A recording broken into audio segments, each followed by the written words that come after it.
এই লেওড়া E20 E50 লেওড়া গুছির গুদ পাগলা চোদা তেলের জন্য এত ঘাড় ভাড়া যাচ্ছে, কি বলবো।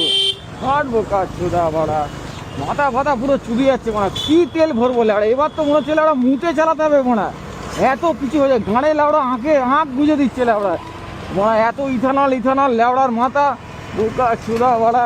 না গাড়ি মাইলেজ আছে না কিছু আছে, আনকির ছেলে যা লেওড়া। এখানেও মানে এত লাইন ওর মারা, এরাও সব ইথানল মানে গাঁড়ে ঘুরছে লেওড়া। কী হবে কে জানে মানে, তেল ভরবো না ও লেওড়া। এত টাইম লাগে মানে একটা পেট্রোল পাম্পে, আনকির ছেলে। এত লোকজন থাকলে মানে ওর বাল তেল ভুলবে লেওড়া। তেল পুরো দরকার নেই, তেল মাছে থাক লেওড়া, আমি মুতে চালিয়ে দেবো লেওড়া গাড়ি। হক তোমরা গাড়ি একটু কমেন্ট করো লেওড়া, E20 কি মানে ভালো না E100 ভালো, কি ভালো এতে লেওড়া কিছুই বুঝতে পারছি না।